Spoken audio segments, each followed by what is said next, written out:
I'm Pete Wright. And I'm Andy Nelson. Welcome to the next reel. When the movie ends, our conversation begins. Shadow is over.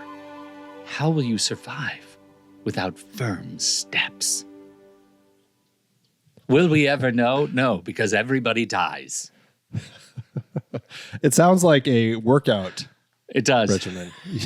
You must have firm steps. Yeah, it's like jazzercise and Taebo and then firm steps. I love it. I love it. Yeah.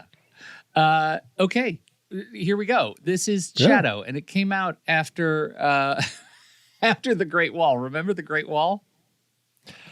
I remember we had a lot more fun with it, and it's easy to laugh at now, but we still had fun with it. And actually, I want to go back and revisit it because my memory now is that it's an easy one to make fun of, but I'm like, but I think we still liked it. So I think it's actually aged. It was such a Hollywood disappointment, right? And that's unfortunately, that's what's remembered by it about it. And I think the problem was not that Matt Damon was bad, but that Matt Damon was in it. And it was kind of shocking to people, and it became laughable before people even saw the movie. There's a lot of crazy stuff going on in that movie, if I remember it. We had fun, even though we were kind of mad at it at the time. So this movie, anyway, was an apology, I think, for The Great Wall. Yeah. I think it was Zhang Yimou. The Great Wall, as we talked about in that episode, was Zhang Yimou being wooed perhaps by Hollywood to kind of try making something that might, we could say, work as a sort of crossover film between kind of like the Chinese audiences, the U.S. audiences. I mean, it was written by Max Brooks, Edward Zwick, Tony Gilroy, Marshall Herskovitz. Like a lot of people with names that we recognize were involved in writing the script for The Great Wall. And Universal released it over here. So it was Zhang's chance to try doing something that was going to maybe perhaps move him in the direction of other international filmmakers who have had a chance to make something in the U.S. Oftentimes, those don't always work out so well. So that was his shot, and then he immediately went back to do Shadow because I guess he needed to get something to, again, show I can actually make a great movie that's going to make some money. And that's where we are. So here we are with Shadow. And here we are. Now, you had not seen it. I watched it a few weeks ago and have been just waiting for you to watch it because I just can't wait to hear what you think about what he accomplished with this film.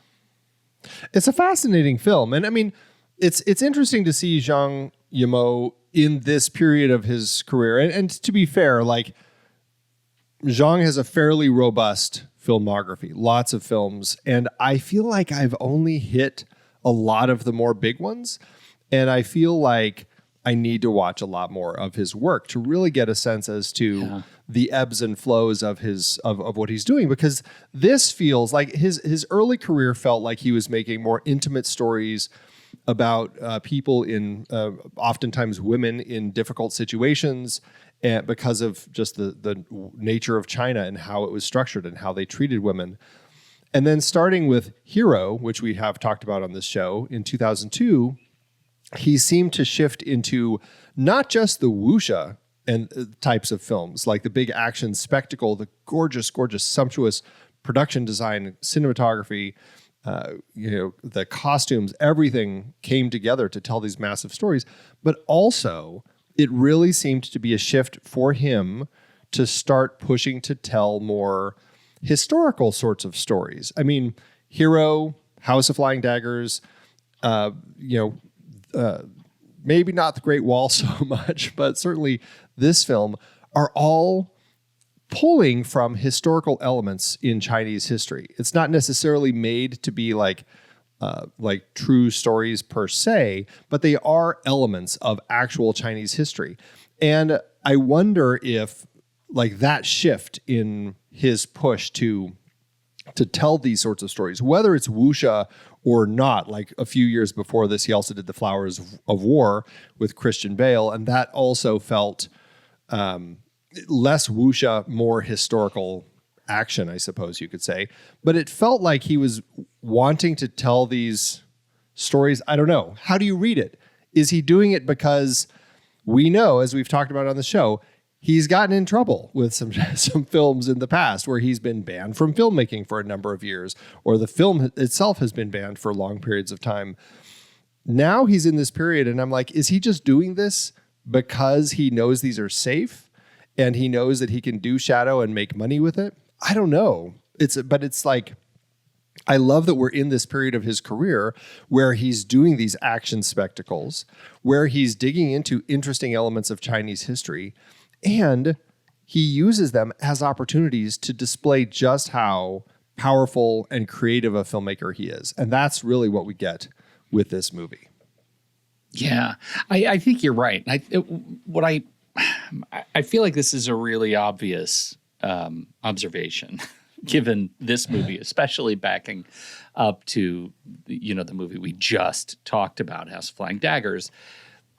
I see Yimou as someone who wants to live in dynamic range, right? And it's easy to look at dynamic range from the perspective of color palette, right? Because this movie has an extreme dynamic range, as extreme as the dynamic range in House of Flying Daggers or Hero.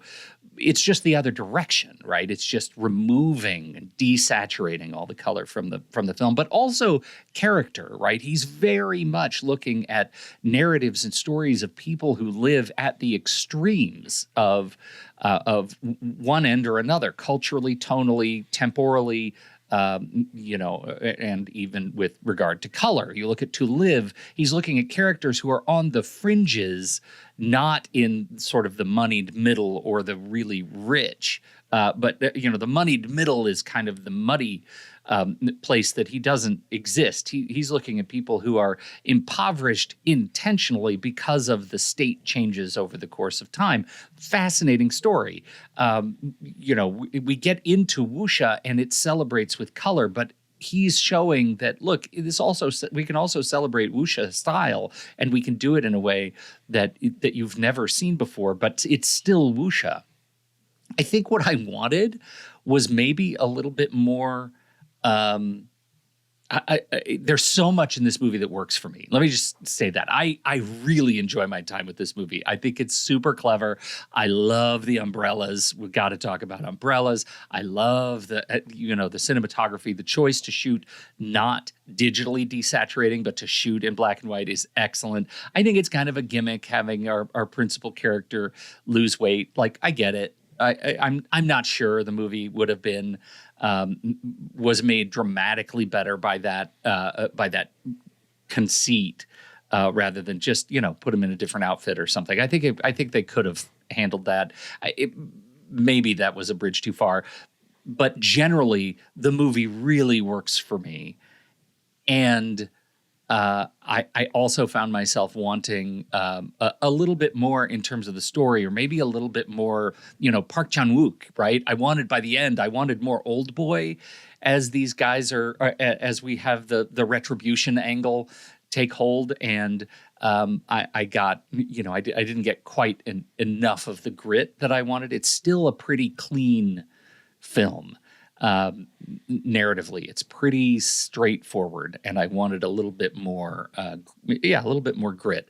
But overall, I had a blast watching this thing. It's every frame is just an act of cleverness in putting this together, and it is, to me, it's vastly better than Dagger for that reason alone. I just enjoyed looking at something really different in the Wuxia space.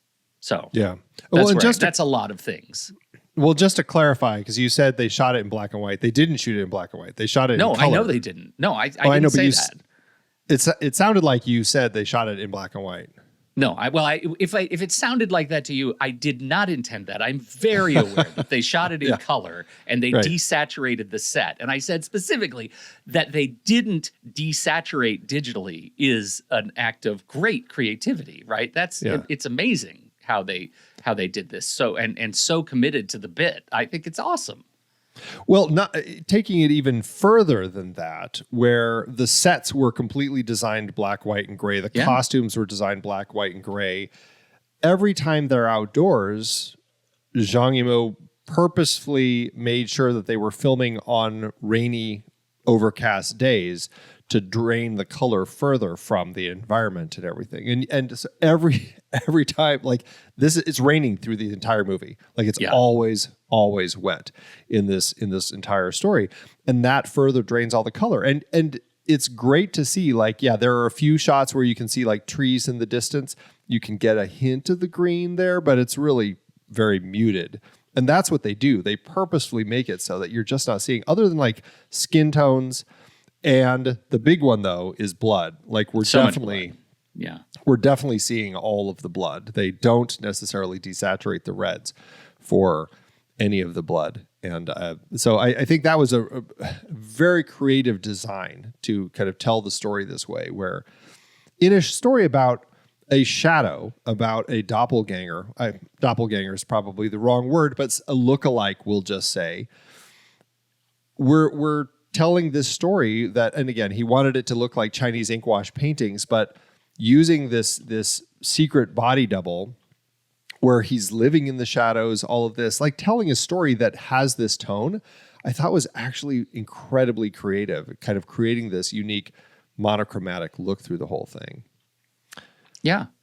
Yeah, there's a lot to celebrate, and that's what I mean. Like, it's so fun to look at, that it's easy to get lost in the movie, and that's okay. That's enough. It's already enough movie for me before the umbrellas come out, and the story of the girl teaching gentleness as a way to be offensive.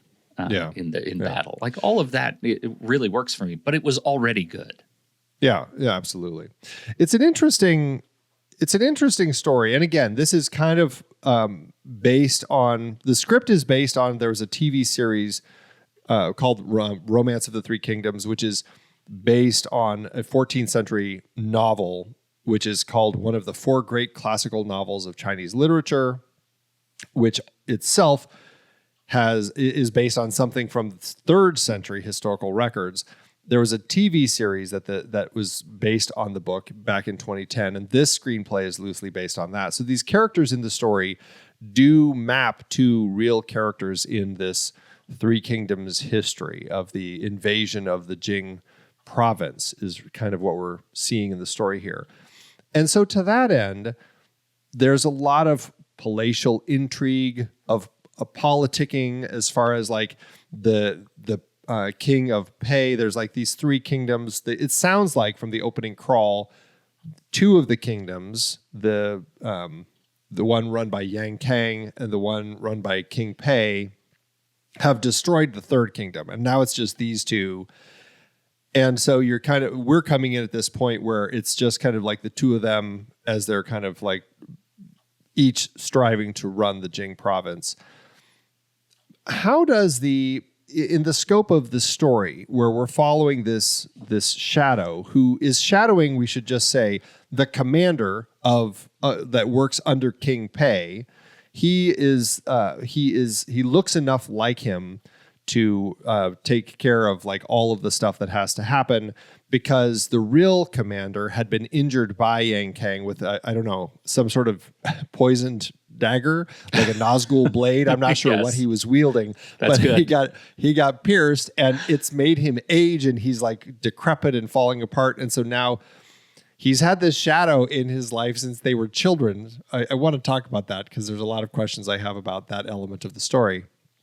But now this shadow, who is posing as the commander, is kind of making decisions on his own as far as like essentially declaring war, not in so many words, but declaring war against Yang Kang so that they can get back get the Jing city back by saying, let's have a duel.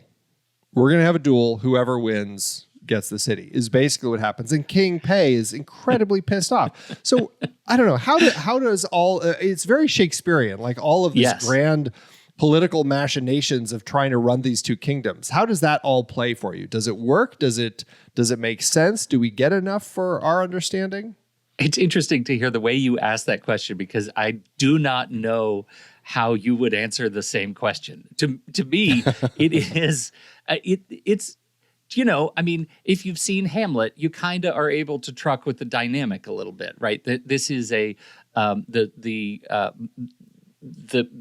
shadow, the sun, the liege ends up subverting the puppet-handed leadership or the puppeteering leadership, and I think that's the whole story. It's I'm sick of this relationship. I'm sick of bidding, and I'm going to go ahead and you've put my face in the role of agency here, and now I'm going to take it, and that's it. That's the emotional arc does that serve as an able audience avatar? Do you feel stronger as an audience member watching that happen? And to me, I think it plays. And this is all of this plays out in kind of, again, speaking of muddy things, there's a muddy middle of this movie that I think a lot of critics say slows the thing down. It plays for me. I actually was right along with it. I think the political angle is the one that I found myself trucking right along with. I'm interested in it, and it makes the duel on the platform, which is a long duel, one of import that means something to the overall arc of the film. It's not empty because we're watching this guy take what is his, if you believe that it's his. Well, and it's interesting. The shadow element is such an interesting element added to the story. From what I can tell, I have not read Romance of the Three Kingdoms, but from my cursory, I'm shocked. I'm sorry, I'm not up on my 14th century Chinese historical literature. But my understanding is that this whole conceit of a shadow of this dual character is something that Zhang Yimou and his screenwriter came up with. It's not drawn from history. And I think part of it is that the idea of, let's just say the yin-yang Tai Chi symbol, I think it's the Tai Chi symbol, right? Is that what you call it? I think they were calling it like, oh, there's a Tai Chi symbol down there. Huh. I think they were calling it that. Maybe I'm wrong. Anyway, the yin-yang symbol, we'll just say, is prevalent in the story. And the idea of yin and yang is prevalent in the story. You've got the masculine and you've got the feminine. That's kind of part of the nature of this yin-yang element, right? Where I don't know which is which. I think I had written all this down, and now, of course, I can't find it. Yin is yielding, feminine, and fluid. Yang is aggressive, dominant, masculine. But you can also look at yin-yang as the real figure and the shadow figure. You could look at it as the overt attempts to take over a kingdom and the covert attempts to take over a kingdom.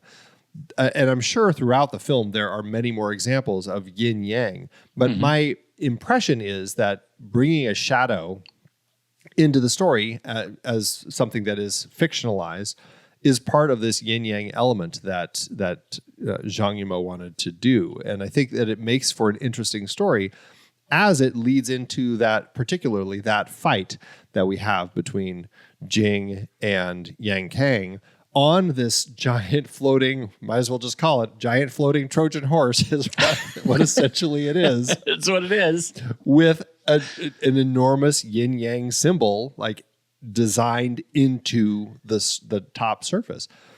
It's fascinating the way that plays. But I am curious how the shadow, the nature of the actual shadow works for you in the story. What do you mean? The nature of the shadow? We have this commander who named Ziyu, I think is his name, who had been injured. But we learn that he has had this shadow since he was a child. His uncle found, the way the story goes, his uncle found a lost kid, and instead of tracking down his mother to return him to her, he says, you look awfully like my nephew. I'm going to kidnap you and raise you as his shadow, just in case. Like, what is the intention there? He's like an organ harvester for the wealthy. Yeah, he's like a blood boy. He never uses him until like this point in time, when I think he's only been out and about now for about a year since Ziyu got injured. And that's so where did they keep him? Yeah, and he was just like living in this wet cave all of this time and training. Like, I was trying to figure out, like, what is the intention of that? I mean, I get it. Like, okay, take a movie like we have Akira Kurosawa made a movie in, I think, 1980, Kagemusha, Shadow Warrior, about a king who has a shadow, and the shadow goes out and does things in case there's an assassination attempt. Then he has, somebody to take care of him. In this film, it's like, it's the commander. He's not a king. Why does it matter? Like, I couldn't figure out. Like, that was the question that I was scratching my head about this whole time. I'm like, why is this guy feel like he needs to have a shadow? A double. Yeah. Yeah. I mean, is it because there is unspoken canon that somehow this commander was making a run for higher power, and he just wanted to be ready since he was a child? He kind of does. I mean, that's how it ends. That's how it ends.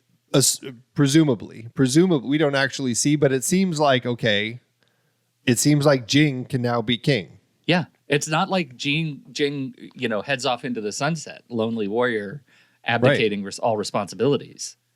Right. So, but did I guess that was Ziyu's intention. I mean, we do find out that Ziyu's intention, again, this is very spoiler heavy. If you haven't seen this, you should watch the movie first. But Ziyu's intention, as we find out, has always been to use the shadow as needed and then dispose of him, never release him from his duties, as it were, right?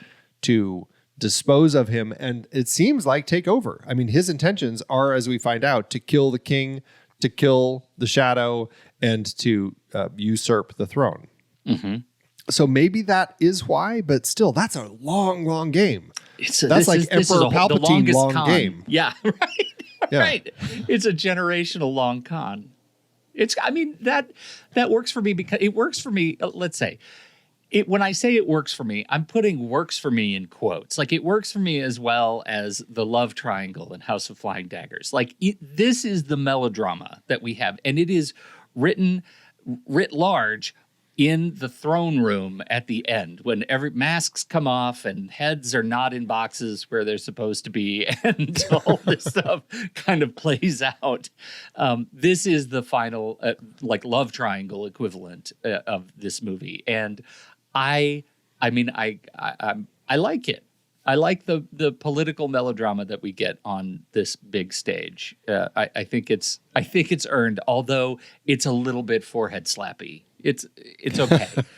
It's okay. If you buy into that, if that's rewarding, then you have bought into the fact that this is a generational long con, and we're just going to be on board. I think that's where it is, and I mean, I can complain about that all day long, because it's one of those things that it just doesn't make that much sense, especially with this poor guy who seems like the only sane person in the bunch, really. Our fair commander here, Jing, who seems like a good guy. He is obviously wanting to go home to his mother. He's wanting to see an improved kingdom. All of this sort of stuff. Clearly our protagonist of the story. And I think with all of that, it makes for an interesting journey to kind of watch him go through the motions. And I think in the scope of our character needing to kind of like have his growth and figure out who he is over the course of the story, I do think that it works. I may have questions about the shadow element, but he, as a character, does show some change over the story. He recognizes, I am more than just this shadow. I can be more than this, than Ziyu. I can, I recognize that King Pei is an idiot, and we need to also at the same time take back the Jing province. And so I like seeing him kind of have those moments of recognition, and it builds to a very satisfying conclusion at the end, but kind of between in that final confrontation between King and Commander and the secret commander. All of that works quite well. I think you just said it though. That sentence, the king and the commander and secret commander, like that's why we're slapping foreheads at the same time. Yes, exactly. And then on top of it, there's a love story, and it ends up being a love triangle because Commander Ziyu's wife has to pose. She's the only other person who knows about this shadow, and she has to pose as if he is her wife or her husband. And she ends up kind of having moments where she feels more connected to this guy. And as we see, they end up, sleeping together. She's trying to comfort him, and they end up sleeping together. And Ziyu, of course, is peeking through his little peek holes in the walls and watches all of this, getting very upset. And the film starts and ends with her moment of the kind of, we'll just say, her decision point. Is she going to reveal that this guy is a shadow, or is she going to say, that is my husband and I'm standing by his side?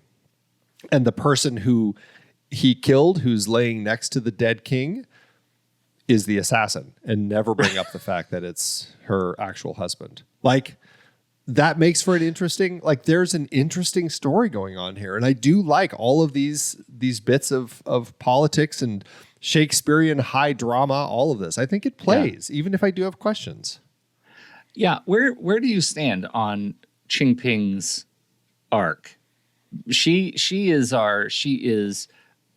part of the triangle. She is Mulan in this story. And ultimately meets with a pretty dark end. Well, I mean, Qing Ping, the princess you're talking about. Mm-hmm. Yeah. Right. She's sold by her brother. She'll have none of that. She puts on armor. She stows away with the strike force in the Trojan palette and fights in the city, and ultimately kills Ying Ping with a dagger after he wounds her, and she dies in the city that she just helped to take. Yeah. I enjoyed her arc as another of our, as one of our two female characters.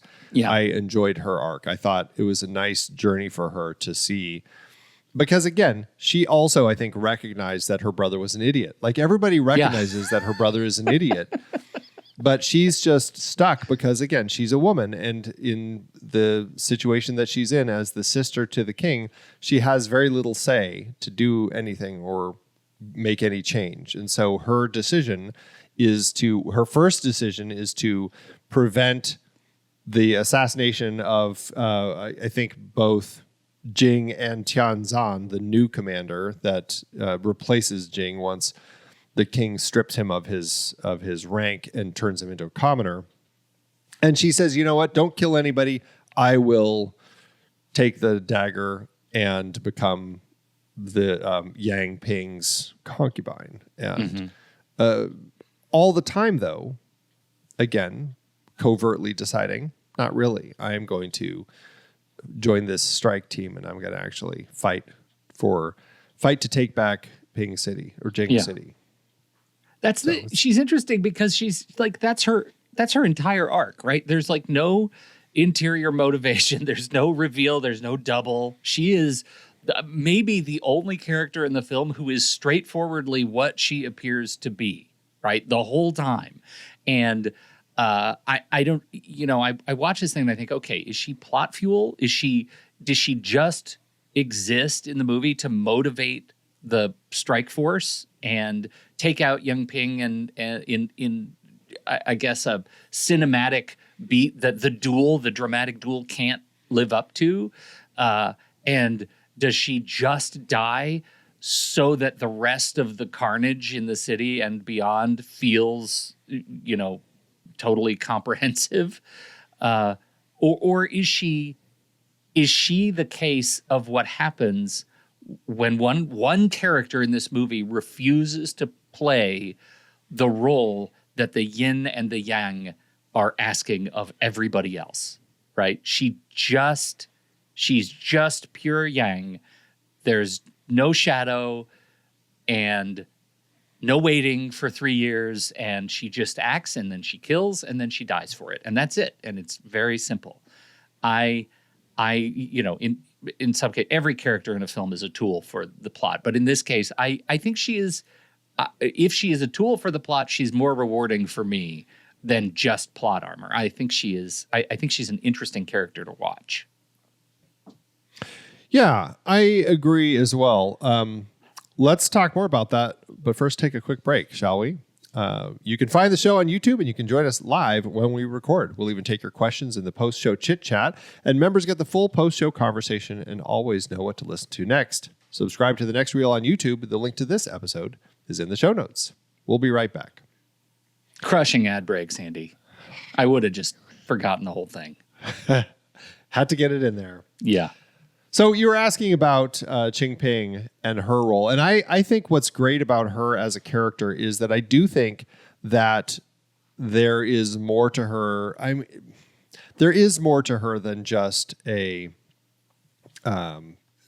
throwing her into armor and secretly sending her off to war. I think that it adds to more of the intrigue and the complications that are arising because of everything going on, and just shows how strong of a character she is, and that she is not going to just idly sit by and let her idiot brother run the Pei kingdom into the ground by essentially always yielding to Yang Kang. Yeah. She is going to actually stand and fight, and if that means that she dies doing so, then she's going to. But what I love about her character is that there is this political acceptance, I guess we'll call it, of saying in front of her brother, fine, I will accept Yang Ping's request to have me as his concubine, not as a wife. Like, that was the initial ask. We're going to make you his wife. Mm-hmm. I would rather have her as my concubine. If she's my concubine, then we can have peace, is basically what Yang Ping and his dad say. She says, politically, fine, we'll do that. Meanwhile, there's still this whole duel going on. But covertly, her intentions are never to let that idly stand by. And I love that about her. Like, she actually goes into battle to specifically face Yang Ping. And as she says, I came to give you this, because the gift was a dagger, and here she is giving him the fatal blow with the dagger that he had given in exchange for her as concubine. So I thought it played really well. I enjoyed it. Yeah, I do too. And I said, I guess it's a little bit disingenuous to say she's the only character who chooses without strategy, because she clearly had strategy. She just feels like she's living more in the moment than anybody else. Everybody else is doing this generational game of one-upmanship, and she's just like, I'm going to respond to the next thing in front of me. And I find that a rewarding character trait. In a movie full of snakes, she gets to be something reactive. She's Ricky Tikki Tavi. Well, I mean, how does she play versus Chow? I'm not sure how you say it. The wife, Commander's wife. Is it Chow? I don't know the X and the Q in. Yeah, it's Ch. But what is her real name? I have to look it up now. It's Xiaoqiao. Why? Or Chow I? Chow I? Xiao Chow. Yeah, Is that Chow that seems like we're going to get into pronunciation. We're getting into trouble with our pronunciation here, but yeah. But she is the What do you compared to the wife? What do you think about her? I was talking about her as an interesting character because we start and end the film with her at that decision point. Like the film starts over black and the titles, but we're hearing everything that happens at the end as she screams at the dead bodies. She runs across the courtroom and she goes to the door. She's about to fling it open because she knows that Jing is out there again, posing as commander, and says, "The king is dead. One of his men was an assassin. I immediately killed him."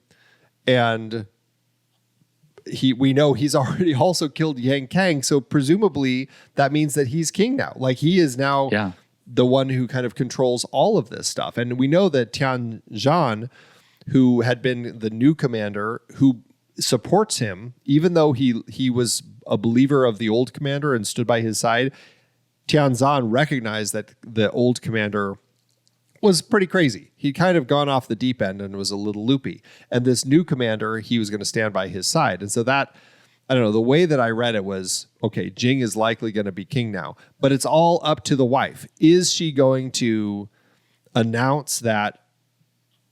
And like that's the decision point that starts and ends the film. Is she going to actually announce that he is a traitor and a double, or is she going to stand by his side? I think it plays interestingly. I mean, I assume she's going to stand by his side. I don't know why at that point she would. She's stood by her husband's side all of these years, and she's only had that one moment, we'll just say, of philandering where she ends up, to comfort him, they end up sleeping together. So I don't know. I mean, how did you read all of that with her?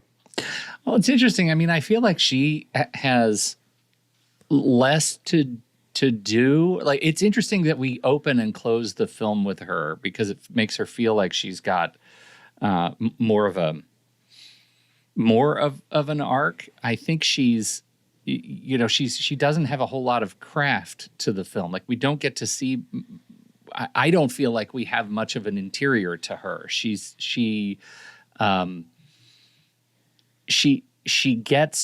certainly doesn't have as much to do as Xingping, and that's why my eye just always goes toward Xingping as a character. She doesn't get the feels a little bit empty and just sort of placeholdery in the palace intrigue.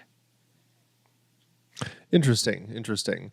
I guess I read more with her because she is truly in this position where she's stuck between wanting to support her husband, her actual husband, wanting to see success. I mean, she's the one who comes up with the idea. What if he uses feminine movements instead of she does the masculine teaching scene, like for sure. She's the one who actually recognizes that there are other ways to take on a battle, because as we see in the montages, the training montages, when Jing is training with the commander, he can't win using his aggressive techniques. And by switching to these feminine movements with the umbrella, he actually is able to find a way through the offense and to actually turn it into a win. And so all of that, and I think she has those moments of connection and that moment, those conversations with him about how he has just always been scared and he's afraid of the dark and he has the recurring nightmare and things like that. And then she goes to see him because they have to pose even with the servants. Like the servants come, make the beds, and they say, "You're dismissed." And then he goes and sleeps on the floor outside the hallway. Mm-hmm. And that one night she happens to come out there to check on him, and he's just like curled in a ball in a corner crying. And so I don't know. I think there's more to her. And I think that she's recognizing the harm that her husband is doing and that slow growth of sympathy that we see. I don't know. For me, I read a lot more with her character because of all of that. Yeah, I mean, we get the sort of angry woman set piece in the end, and I do think, it's interesting to compare these two, because I feel like almost Qingping sort of escapes from the box that Xiao Chao was in the first place, or takes her place in the box. There's a box swapping going on between these two young noblewomen, and the film sort of gives one of them everything and the other one nothing, and there is something to that, that this woman ends the film having lost everything but keeping her life, and the other one loses her life but ends up in otherwise a redemptive arc by retaking the city, or being a part of that. So I think that's an interesting, puts them in an interesting sort of slightly parallel tracks. Although it actually is interesting, because when it comes to Xiao Chao, her story is essentially one of watching her husband deteriorate into insanity, and then a replacement steps in and becomes the good husband that she used to have. Presumably, we never see him that way. Yeah. And the choice is to say, oh, you know what? I finally have, we'll just say, my husband back, and I can finally live with somebody who I believe in again. You're right. This is a personality litmus test, because you're right. We don't actually ever see it. Is this a happy ending for Xiao Chao, that she gets a hunky young lad as a husband and loses the poisoned older nonsense person? Or is it sad because she actually still had feelings for the original? I think that, I don't know, the way that it seemed is that she seemed committed to the original because it was her actual husband. But again, the poison had affected more than just his body. It seemed to have affected his mind. So maybe, I don't know. I like to think that she's getting back essentially what she once had. And this is essentially the Bachelorette Palace Intrigue. Oh my goodness. We should talk about umbrellas at some point. Do you want to talk about the umbrellas? Can we please talk about umbrellas? Andy, these umbrellas are my favorite thing, because first of all, let me tell you, these don't exist. These are not based on a historically accurate weapon in Chinese history. I tried. I wanted them to exist so badly. They are so cool and so flamboyant, and they absolutely fit the arc of the martial art that is being taught.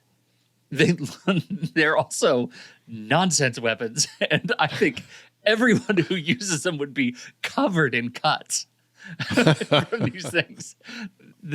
So if you haven't seen the movie, what are you doing here? But really, the umbrella is made of like 24 very sharp arced blades that can be spun and then released. Each individual blade can be released as a, dare I say, a flying dagger, to use as a ranged weapon, but also it is used as a sort of a shield. It's used as a cutting tool. It is crazy. And at one point, it's even used as a top, and like a spinning top.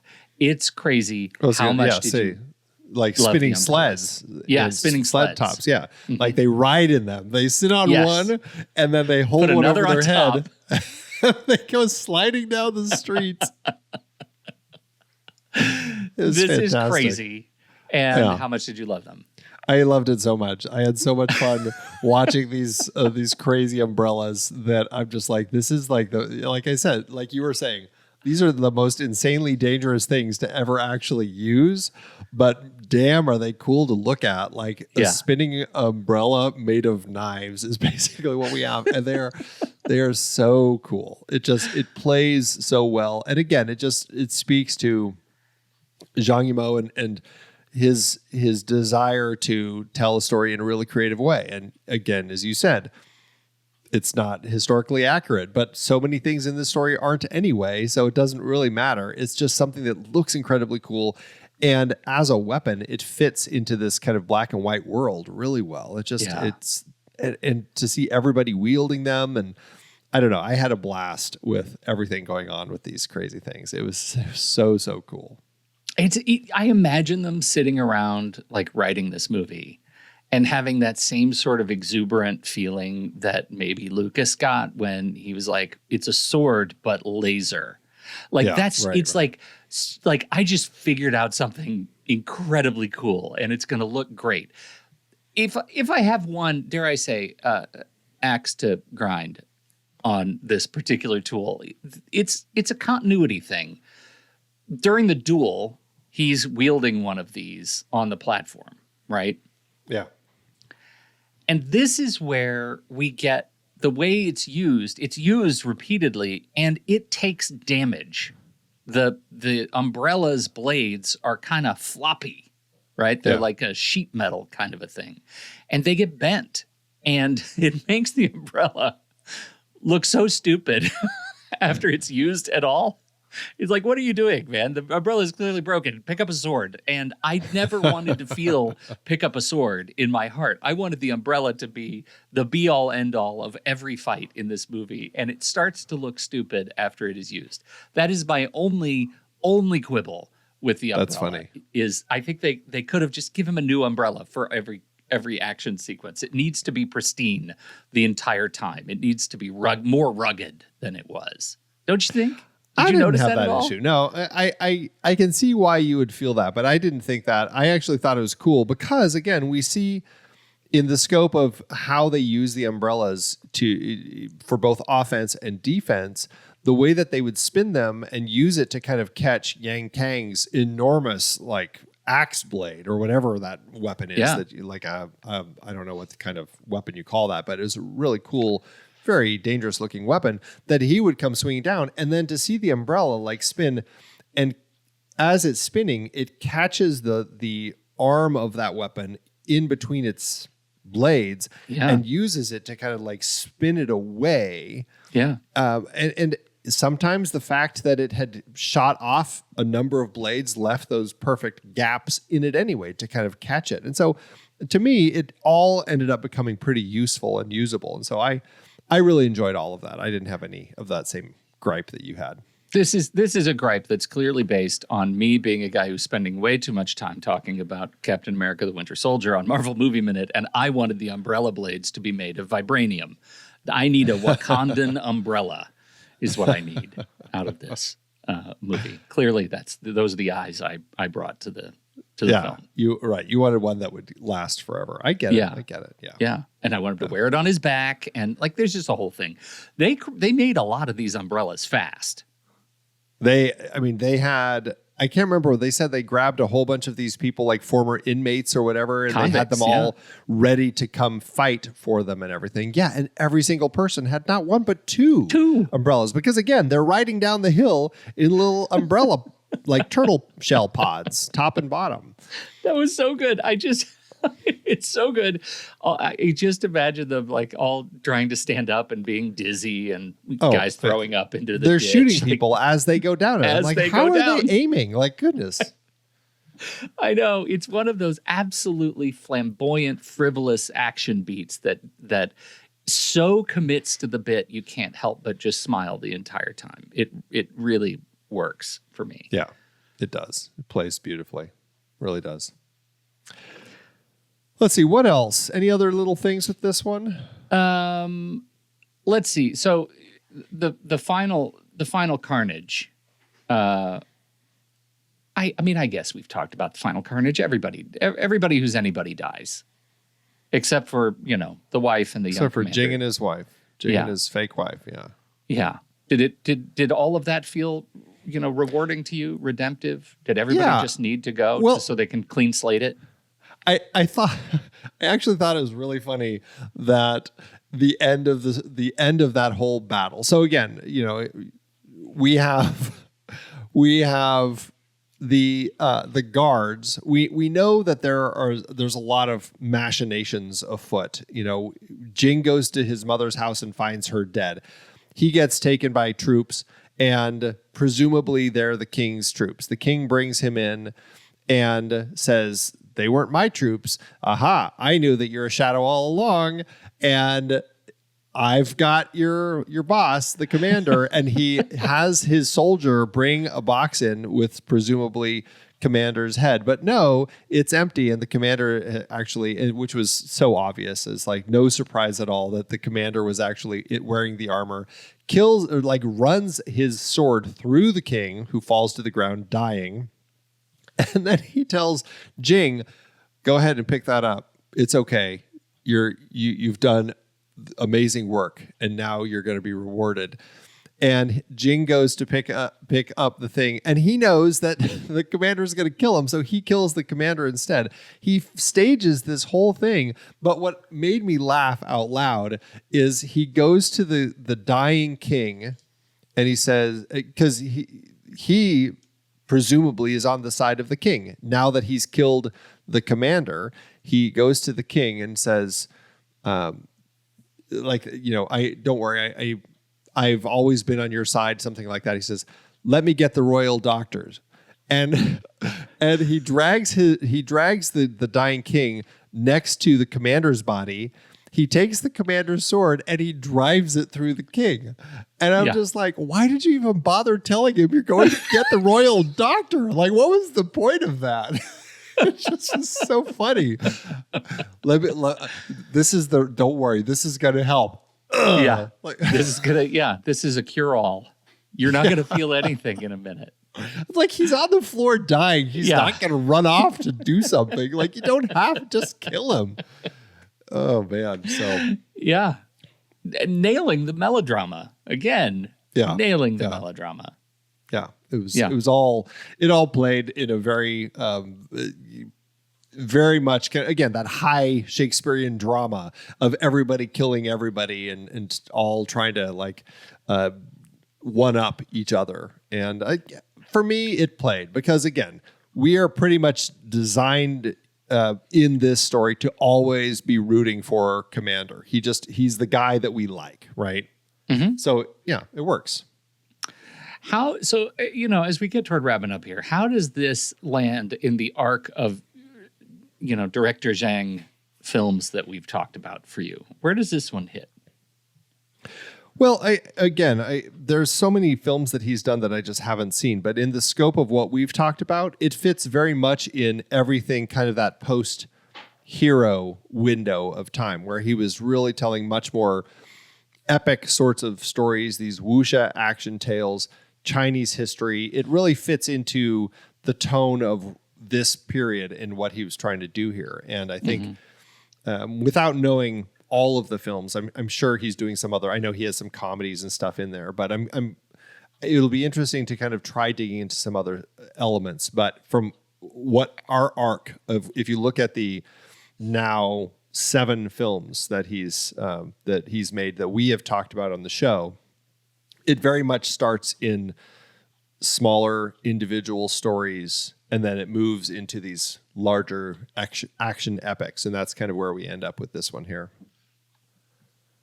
Yeah, and I look at the, the overall arc, and we have these, Yimou has all of the films that we're talking about here kind of hit after a big sort of era break for Yimou, and this one, the big era is post Great Wall, and but the movies before, like talking about Judo and Raise the Red Lantern and Hero, it's interesting to see how this one, as a more recent entry, lands for me. I wonder if it's my favorite of his wuxia films. It doesn't hit in terms of the cultural films, looking at, Raise the Red Lantern and Judo and To Live.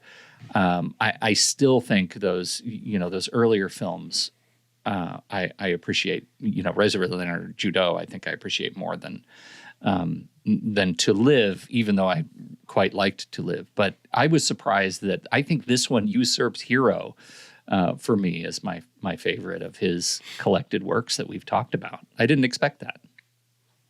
I would be curious if you revisited Hero, if you'd still feel the same.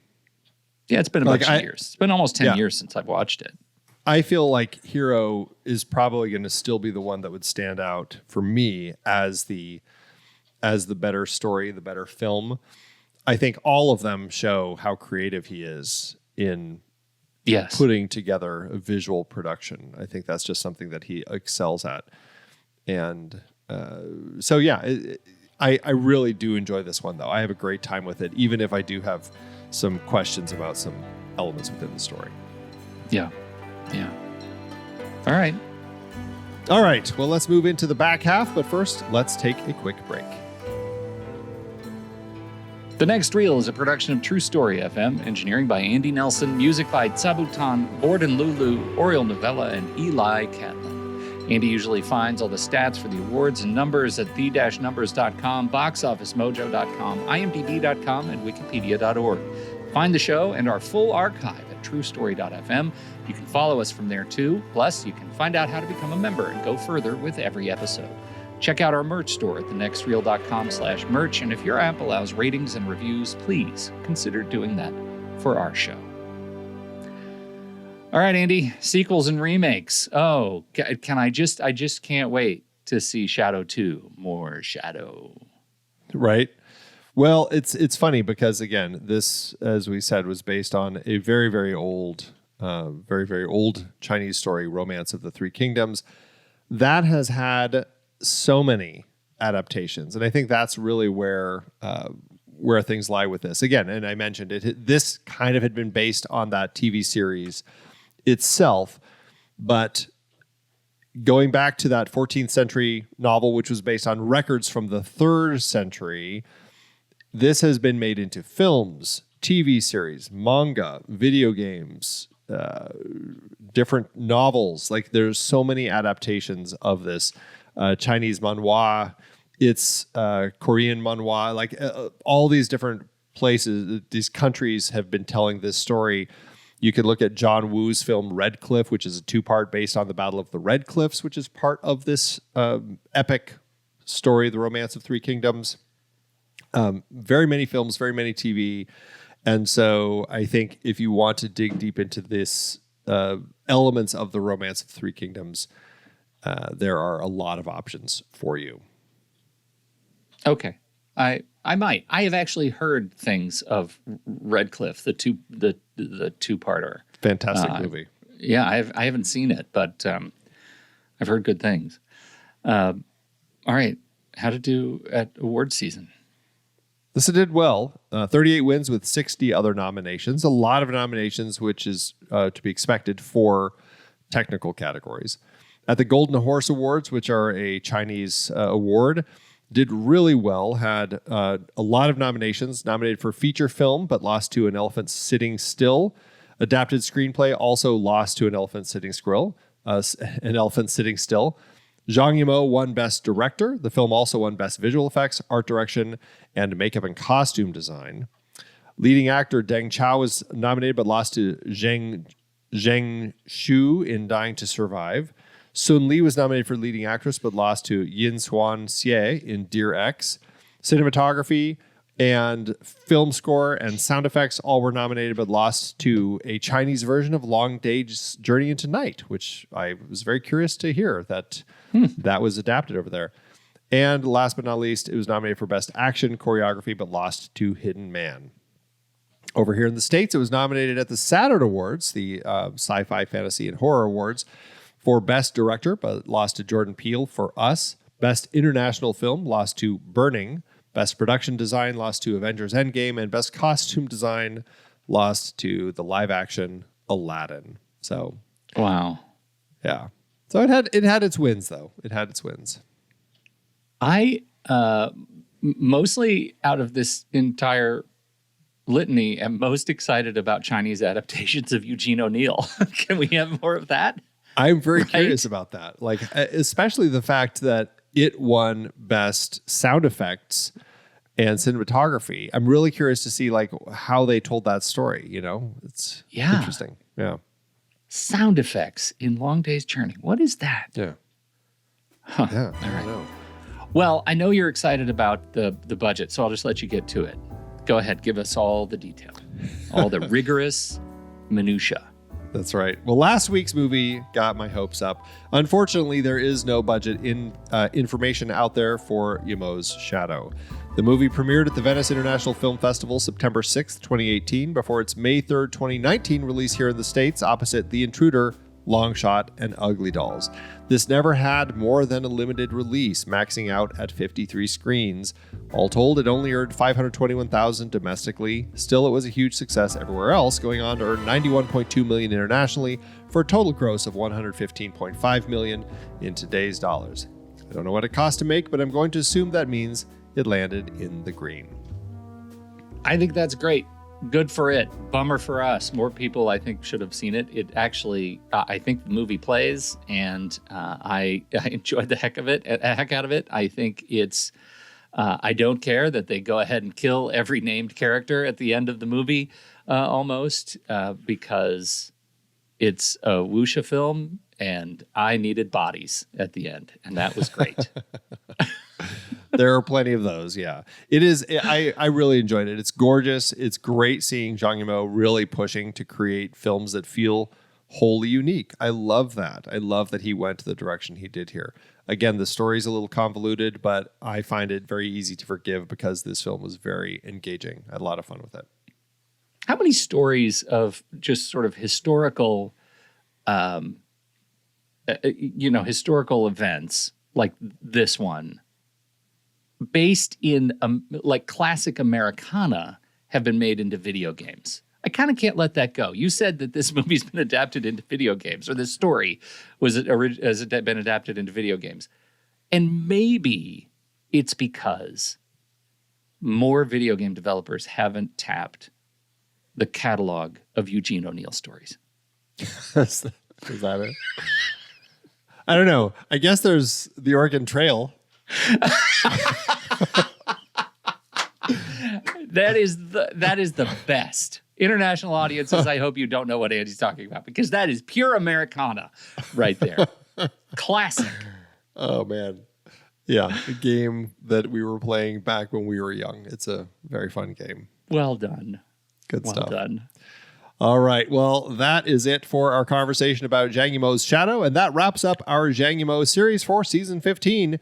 Next week, we shift gears entirely back to our Couples on the Run series with Joseph H. Lewis's Gun Crazy from 1950.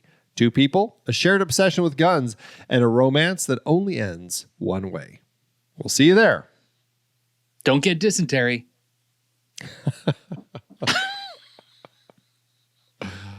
And I should say, it will be our 800th episode. Wow. Look at that. Big 800. What is the That's right. 800th anniversary, I wonder? Yeah, what do you get? What do you give someone for that? I don't know. All right, let's do our ratings. Letterboxd.com/thenextreel. That's where you can find our HQ page over at Letterboxd, where we rate and review all the films we talk about across the shows of the Next Reel family of film shows. What are you going to do for this movie, Andy? I really had fun with it. Yes, I stumble over the need for a shadow, and it made me question a lot of elements within the story. But in the end, it was easy to kind of look past all of that. I am going to put this 4 stars and a heart. I came in at 3.5 stars and a heart. I think I'm going to bump it up to 4 stars too, because I don't do half stars. I was like, how do you even come in at 3.5? Isn't that good? What I did there? That was a little pivot. A little dance. No, I feel like I feel the same way. I think there is a lot of melodrama. This isn't a transformational film. It doesn't help me change the way I live my life day to day. But my goodness, it was fun to watch, and I could watch those umbrellas all day long. So 4 stars. Yeah. This is a beautiful, beautiful film. That averages out to 4 stars and a heart. You can find the show on Letterboxd at The Next Reel. You can find me there at Soda Creek Film, and Pete at Pete Wright. So what did you think about Shadow? We would love to hear your thoughts. Hop into the Show Talk channel over in our Discord community, where we will be talking about the movie this week. When the movie ends, our conversation begins.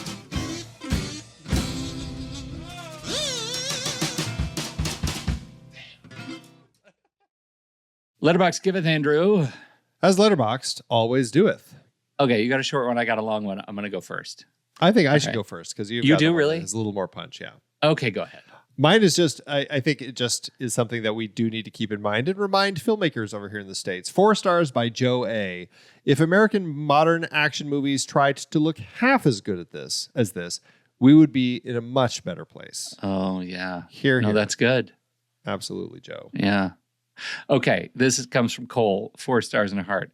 The thing about this movie is that at one point, a dude reveals he's got an umbrella that shoots batarangs. And I was like, yes, yeah.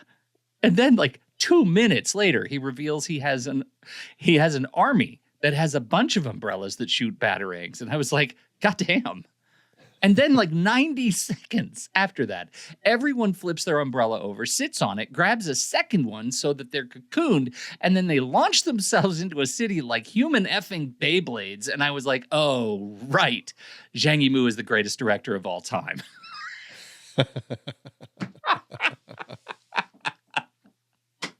Outstanding. Cole, Yeah. 4 stars and a heart. Outstanding. I love it. No. Thanks, Letterboxd.